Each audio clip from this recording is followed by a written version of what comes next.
Welcome back to the Impact Show. Today we are not live. If y'all remember last week, I got made fun of because I said we were live. So we're not. This is called recording, according to Maddie, the Maddie Atkinson.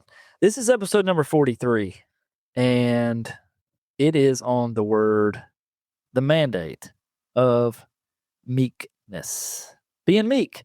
And so before we get into it, let's talk about last week. Maddie, do you even have a takeaway? No, it was so long ago. I don't remember the. It's funny, guys, just for the record, so y'all know, we didn't even wait. Like, we just sat Joshua back down and we said, let's do meek, just like we said we would. Well, he actually said it was his favorite word.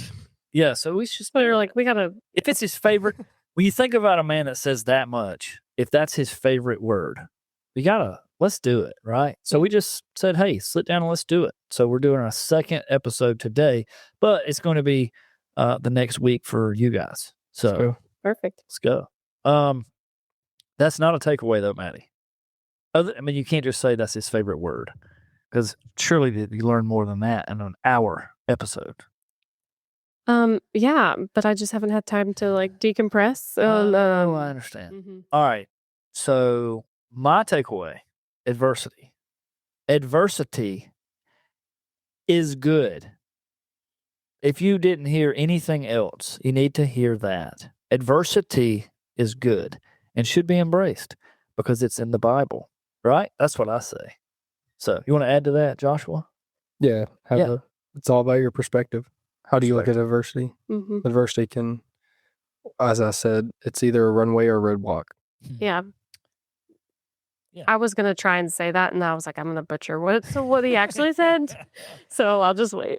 Well, that's good. It was good. No, I'm glad. So here's the kicker. Maddie's got us on a timer over here. So we ran over last time. So this time we have to get straight to the point. This has to be a 30-minute episode is what I was told. Yeah. And Maddie's been pretty demanding lately. It seems the more control she gets, the little bit, yeah. Anyway. There's some adversity here. No, I'm kidding. All right. Episode number 43. And the mandate is being meek. What in the world does being meek actually mean? Joshua, since you're here, feel free to jump in. But I always ask Maddie to Google it, and she's writing over there, so she's certainly not Googling. I already Googled it. What does it mean? It means, this is where I Googled it, and I was like, well, that's not going to mean anything, because it says the fact or condition of being meek. I'm like, okay, well, what is meek? And it's like quietly, gently, easily imposed on, and it says submissive. Wow. I missed that. Well, that's just that's a big miss. Yeah, easily imposed on is not meek. Definitely not. No. For me, I think of I heard this illustration of especially in the scriptural sense, meek is basically strength under control or power under restraint. The best illustration I could think of would be, and again, I got this from somebody else, is basically you can think of a bridled horse.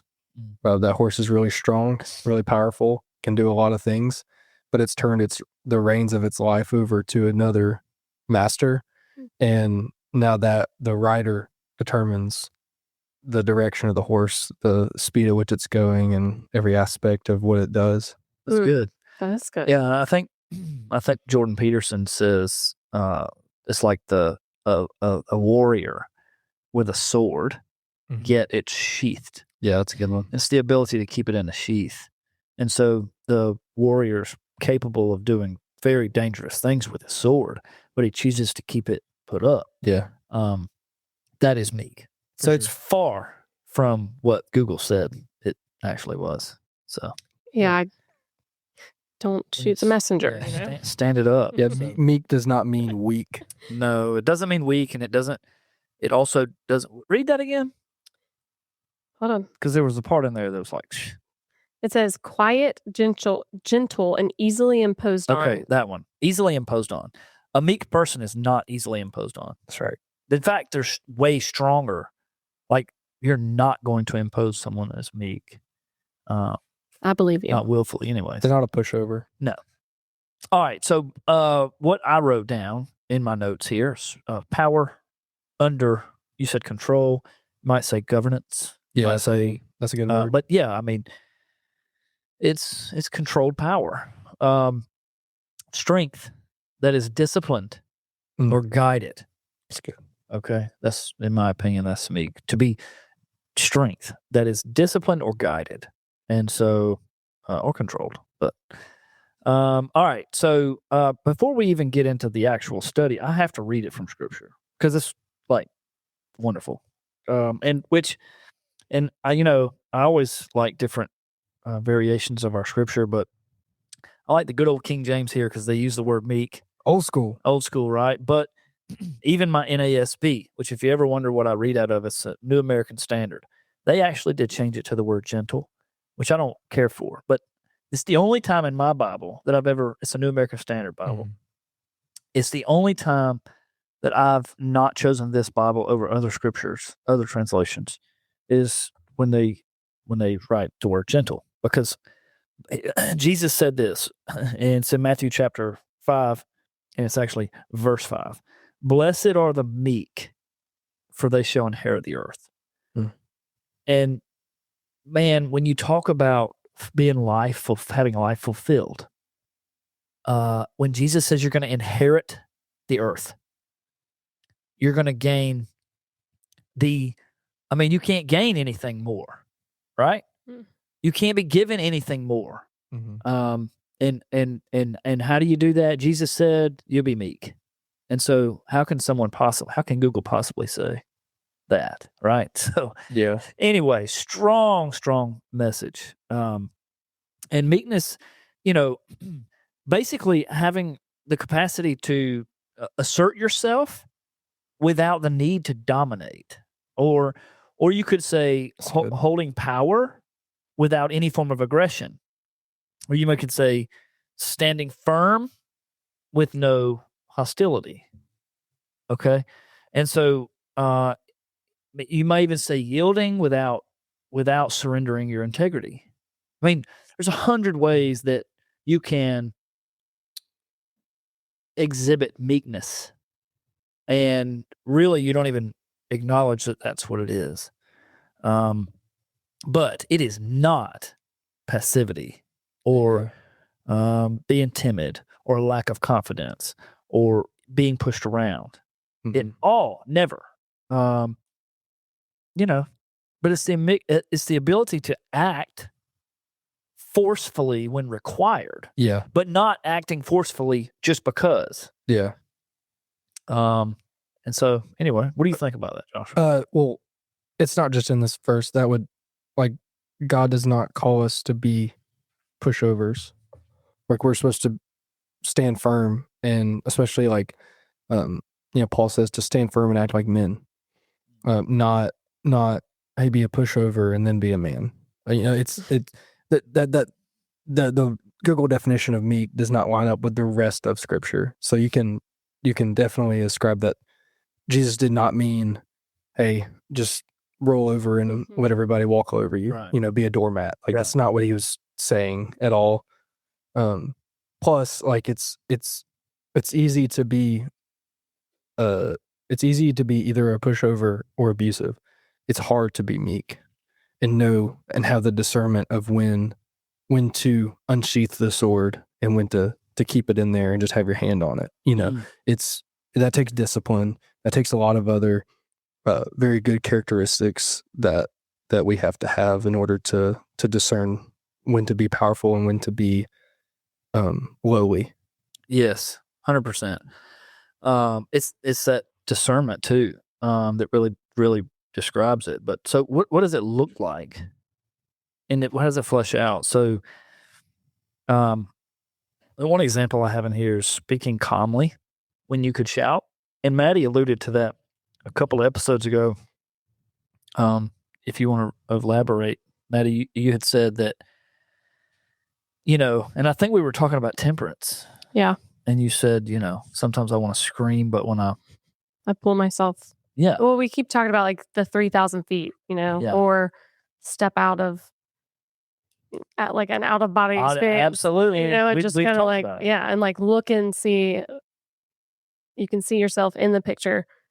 How are you going to respond and then respond? Meekness is that too, right? I mean, being meek is in fact having that self-awareness that, and while you can shout and you can control the floor, you choose not to, Right. and that's being meek. Mhm. You get more done that way. Oh yeah, Yeah. in the long run. and then you can defend truth without humiliating people. It's good.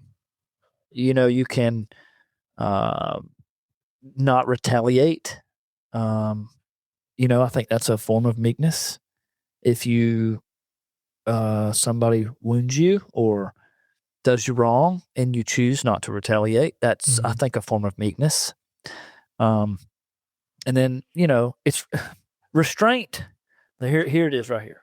Restraint that's motivated by character and not fear. Because fear motivates humans to do a lot of things. But when you understand that it's actually fear, and you don't let that motivate you, but you rather what motivates you is character, that's a form of meekness as well.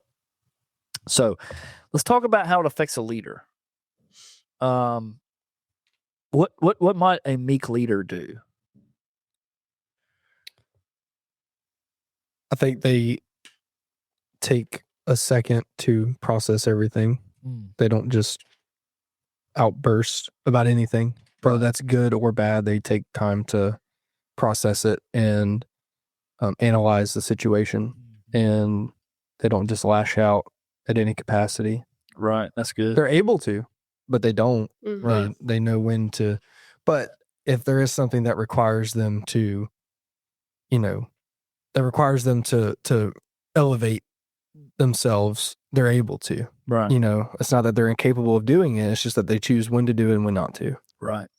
I think you said it's easy to be a pushover, but it's hard to be meek. And I think of leaders as like, it is so easy to just let people steamroll over you, but then it trickles down. So if you're a leader and, someone's complaining about something and then you just let whoever do whatever they're still doing, it makes you look worse as a leader. It loses trust. Oh, like, Well, and you'll get taken advantage of. Yeah. Whenever you're, because a leader is not one that should be taken advantage of. They should be able to stand on business and say, no, we're going to do this, or we're not going to do this, or gently say it, or again elevate. But if you're just a pushover, you're going to get taken advantage of. Oh yeah, because that's just how people work. You're always going to get somebody that blows right over you, and it's like, I'm gonna use this to my advantage. Right. And a leader doesn't think like that either.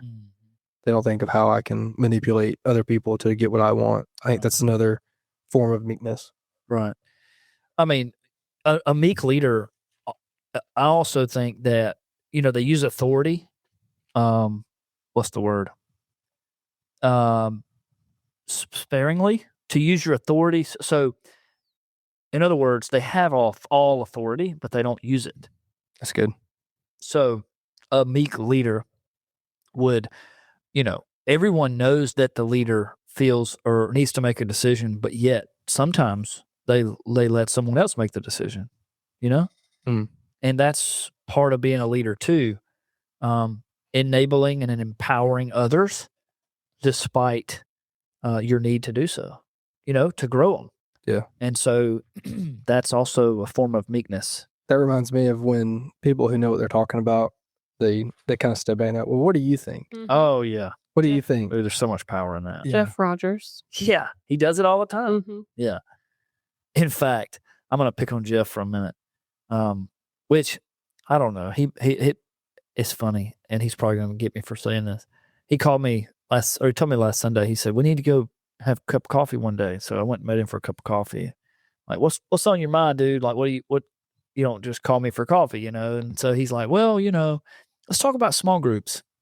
And so we went through this whole long thing about small groups, and he gets around to the end and he's like, well, how are you doing this? And how are you doing that? What are you doing? I'm like, okay, he's cool. So he's, what we're doing for small groups good. Everybody's kind of catching on, and maybe they're going to do some of the stuff that we're doing or whatever for the church as a whole, and blah, blah, blah.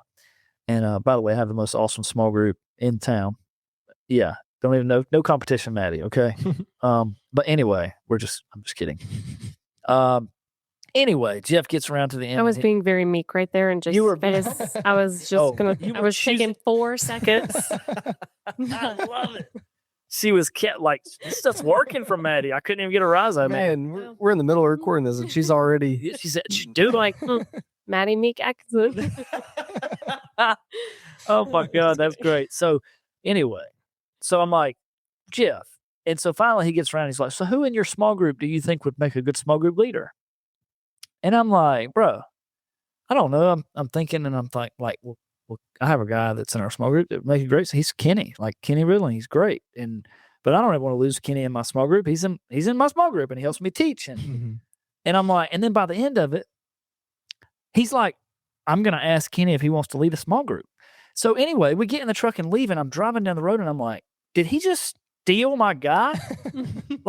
And he made it my idea. Like, this dude, phenomenal leader, knows what he's doing. Yeah, but and then I thought the whole time he was planning that. Yeah.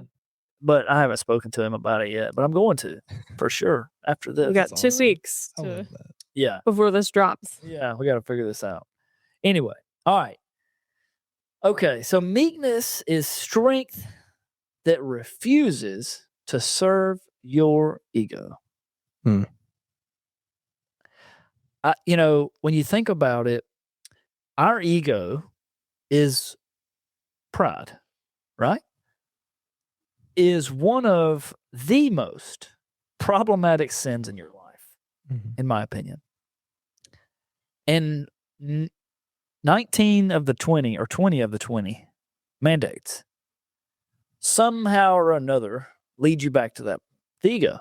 And I think that if you don't hear anything else on this particular message, on this particular mandate, walking away from your ego is the number one thing that you need to do. But being able to acknowledge the strength of your ego, right? The things that, look, ego under control, in my opinion, can be a good thing, right? Yeah. It's otherwise known as courage or confidence. Yeah. And so when you hear the word ego and people, oh no, that's a don't say that word. Well, in reality, it can be. Your ego is there for a reason. And under control, we talked about temperance a couple weeks ago. Under control, when you self-control it, I believe that is meekness. And so, so like we talk about, you don't want to be a pushover, but anyway. And so meekness transforms leadership by becoming, it doesn't reduce authority, okay? It purifies it. Meekness, that's so good. Is it doesn't reduce it. It makes it more pure, and it makes it worth having. Okay, and so being meek is a purification process of authority, and being able to understand how to control it and how to manage it, and undeniably, it is a trait. It is a mandate. Once understood, it's powerful, and so anyway, basically, you watch people and how a leader uses power, and that's where you find out if a leader's worth following. Yeah. Okay. Nobody wants to follow a leader that is not powerful. No, nobody's going to. Yeah. Well, they don't want to. They're not going to follow him. They might work for him. They might report to him in a business. Yeah. But they're not going to follow him. But then it comes into what you talk about a lot of times, that there's a difference between a leader and a manager, 100%. or a leader and a boss. Yeah. Yeah. I mean, a boss can have authority and be powerful, Sure. but is he meek with it? But they're not going to follow it. Yeah. Yeah. Yeah. So I want my guys to follow me, not just because they have to, Mhm. because they want to. Yeah. You know, and I told all my people, I want to be the greatest leader that you've ever worked for. That's my goal every single day. Now, I fall short of that so much, right? And I acknowledge that. Maddie, I'm going to fail you at some point, and you're going to have to tell me that. So that's real, right? That's not fake. That's a genuine. I mean, I can look her in the eye and tell her that I'm going to fail her at some point. She's going to come work for me in January or with me, and we're gonna go to work, and I'm going to fail her at some point, and she's going to have to tell me that. But I'll get it out of her because I do routine. We're going to do routine meetings where we talk about it in the performance review. We're going to make sure Maddie's performing. I'm just kidding. I'm like, golly. No, but I didn't sign up for that. we're gonna Just do. kidding. We're gonna do, quarterly checkups. Because I'm just a coach. Can I cut in right there? Yes, absolutely. So obviously I'm in school right now, and I had to do a paper on performance reviews, and I think it's good that you're doing them quarterly because there's a bunch of studies done, and I read it in my book for the class that annual performance reviews actually lead to worse performance. Oh yeah. Because there's not enough by the end of the year. There's too much time has elapsed between when the things that took place that were not good took place and the things that you want to improve on have already fallen off. You can lose somebody doing it annually. Yeah. And so I think that's phenomenal. Yeah. I just that recalled some stuff for me. I think that's awesome. Well, it tickled some stuff in your brain. That's good. That's why we do this. But yes, we will do quarterly reviews. And during that time, and I've been doing that for a while. Of course, we get busy and we don't make a point of it. And like I said earlier, my goal was to be the greatest leader that my people ever worked for. And I'm going to fail at that at some point along the way. But I'm going to have the kind of relationship with my people that they can tell me that, and it's okay. It's good. Right? So Maddie will be able to say, hey, look, Jeremy, I feel like you failed me in this regard. And I'm going to be humble enough and meek enough to acknowledge that and say, you know what, you're right. I'm sorry. And I think there's been a lot of brainstorming going on in my head about how I'm going to maintain that because it's so difficult. Mm-hmm. Think about that. If I'm challenging myself to be the greatest leader that Maddie's ever worked for or worked with, that's strong.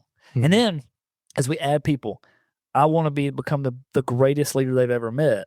That's a cross to carry. Oh yeah. And so anyway, but that's my goal. So, but I think if you're confident enough, which you are, you can handle when you do fail one of your employees. Like, I feel like you're meek to where you're not going to take it so personal to where, like your thought process is different than, others. Well, you're humble about it. Yeah. And a lot of people. Criticism is hard. Oh, but it's necessary. Right. And a lot of people, because literally, I'll be like, dude, all right, so how did I do? And they're like, dude, you did great. I'm like, no, find something wrong.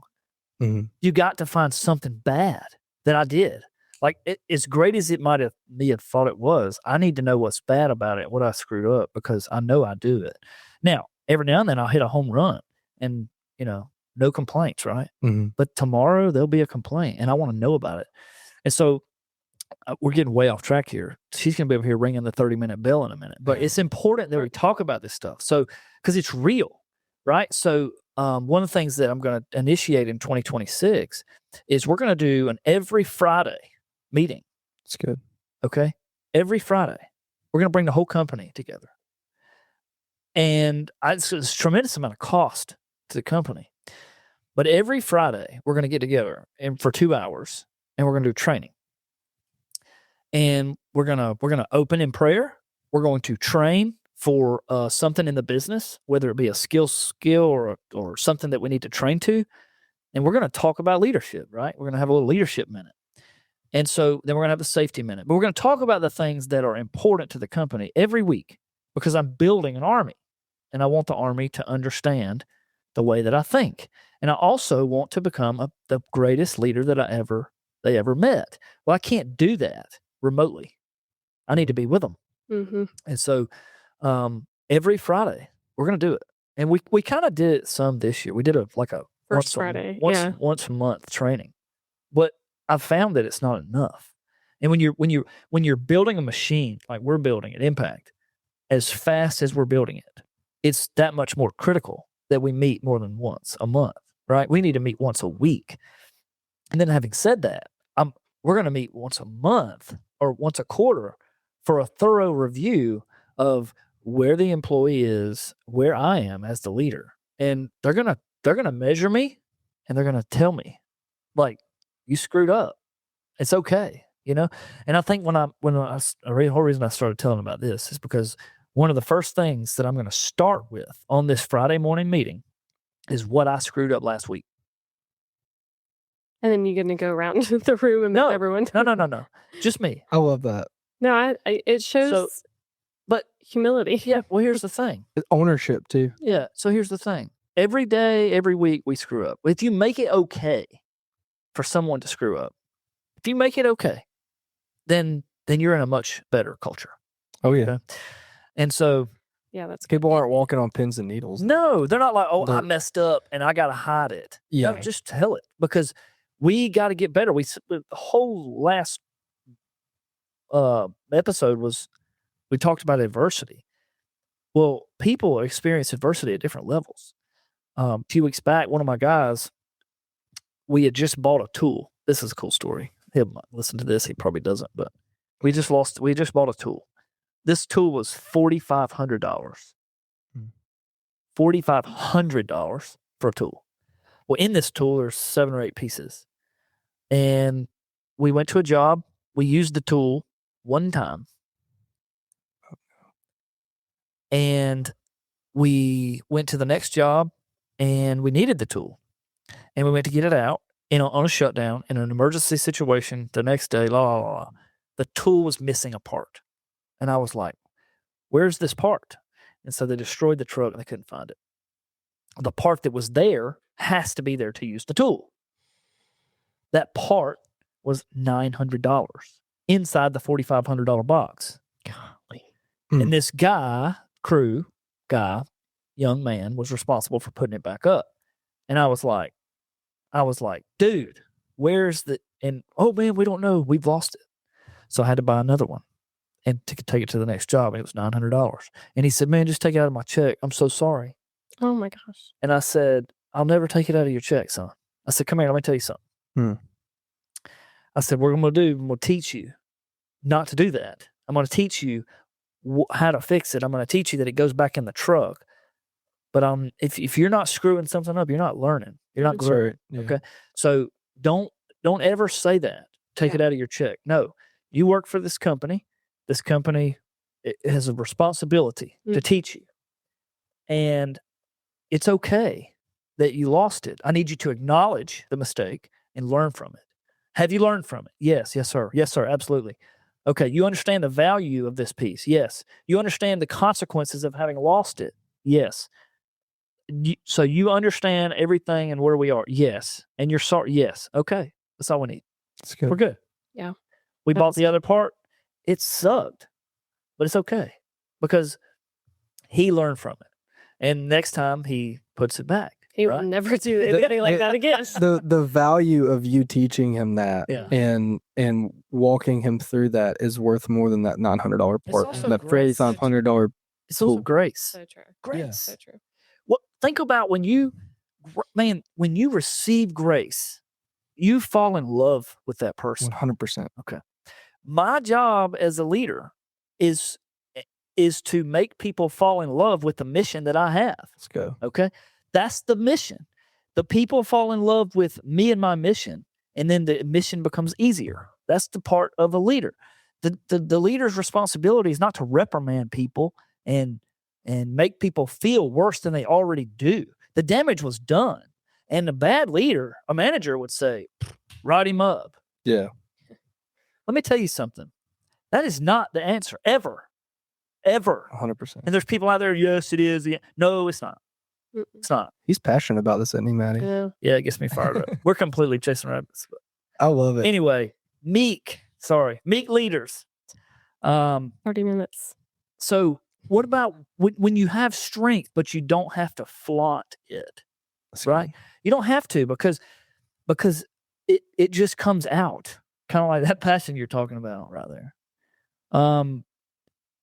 It's but organic. You could punish someone, but you don't. Okay, you can dominate, but you choose to persuade or to influence. Is that a preach? That's it. That's meek. Yeah. You don't have to dominate.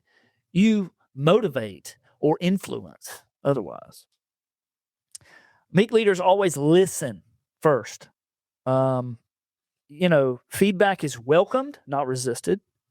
Feedback is, in fact, requested for a meek person. So, and Maddie, again, when I'm picking on Maddie because she's coming to work, but in January, she's going to start. And in March, we're going to get together. We're going to have lunch. We're going to break bread. And I'm going to say, Maddie, what have I done for you lately that was good? What was bad? Tell me something. And more than likely, she'll find something. So, and if she doesn't, or if any of your other people start just saying, no, you're perfect, that's a reflection of you. You're not. Yeah. No. And if they're not telling you anything, if they're blowing smoke, then you've done something wrong. Correct. So I expect something, Maddie. Oh, I've got another notebook. I'm just kidding. What Jeremy does wrong. Well, and so here's the deal. I mean, obviously, the goal objective is to mitigate that list. You want the good list to be way longer than the bad list. Mm-hmm. And look, I mean, you may not always have something negative to say about somebody, and that's okay too. I mean, because I think about it in my walk with my career, where I've been working for people, and there's times where I got together with them. I was like, dude, everything's great. I have no issues. There wasn't any issues, but you want them to understand and to be free in the fact that when there is, they can talk about it. That's good. Who would you, like, in today's world, who's a meek leader in current? That's good. I don't know him personally. I would venture to say Elon Musk is likely a very very good. We've talked about him. Yeah, I mean, the dude sleeps in his office sometimes. Yeah, like, exactly. my man's willing to be in the trenches. You know, for sure. I would today. I don't know. I know I talked a lot about sports last week, but a lot of athletes are that way. Yeah. You know, especially when they go into the coaching realm. Like, yeah, they can hit a ball super far, but they'd rather coach somebody else to do the same thing. Yeah. Or, fighters are, I don't watch MMA or anything like that, UFC, all of that, but those guys are more than capable of beating anybody on a street match, but they choose not to. Right. They could go to any corner of any city and dominate, but they choose to keep it within the octagon. Yeah. That's probably a really poor illustration, but no, I mean, that's what comes to mind first. I get in my head talking about these mandates. For me, it's easier for me to wrap my head around it if like a real life example is given of someone, For sure. Well, I think you're looking at one. I know. I think there's one sitting right here. There's one right there. We certainly try. That's what we seek to do. I would also say a lot of pastors. Maybe that's more relatable. Yeah. For you is a lot of pastors embody meek very well. They're able to bring the hammer down. But the word of God is described as the sword of the Spirit. Now you can use a sword to defend or fight off, or you can use it to kill somebody. Right. But pastors, they don't. Yeah. Maybe that's the easier. Yeah, that's easy. That's good. The easier understanding. Look up Numbers 12:3 for me. Sure. So Moses, Maddie, was meek.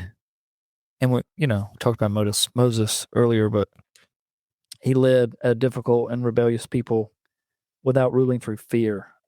He absorbed criticism and he interceded for those who opposed him. He used authority, decisively when it was necessary.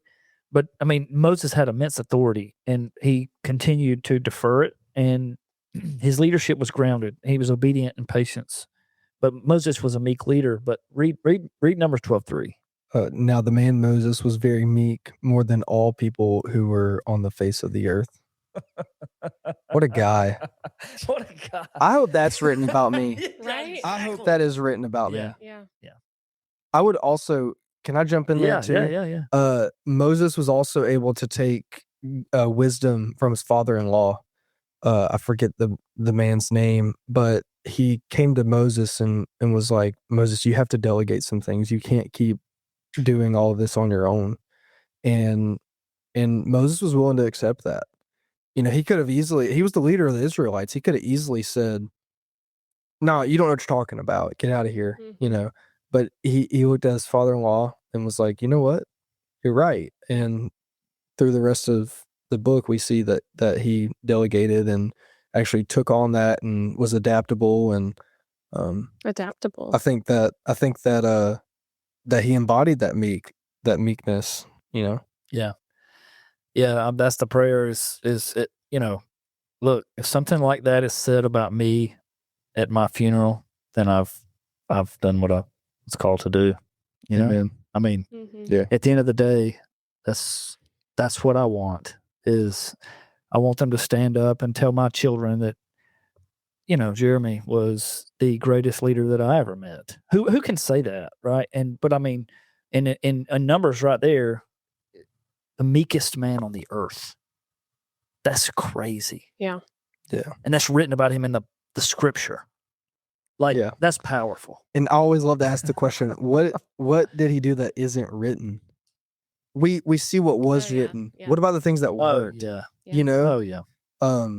Like obviously there's gonna be things said at your funeral. Yeah. And at my funeral and all our funerals, but what are the things that aren't said that went a lot so much further than we can even realize? Yeah. I think that's a good thought to That is lean really into. good thought. Yeah. Because it's easy to, the big things are easy to see and talk about. Yep. What about when it was hard and it was the little thing? Yeah. When that person said that one word that you just cannot, get over that, or they said that one sentence to you that they didn't mean anything by, but it just rubbed you wrong. Oh yeah. You were restraining with it, and you were like, I'm gonna let them off the mat with this one. Mhm. I'm gonna let this go. Right. But if there's none of that said at funerals, but Right. that we'll be able to see that on the other side of eternity.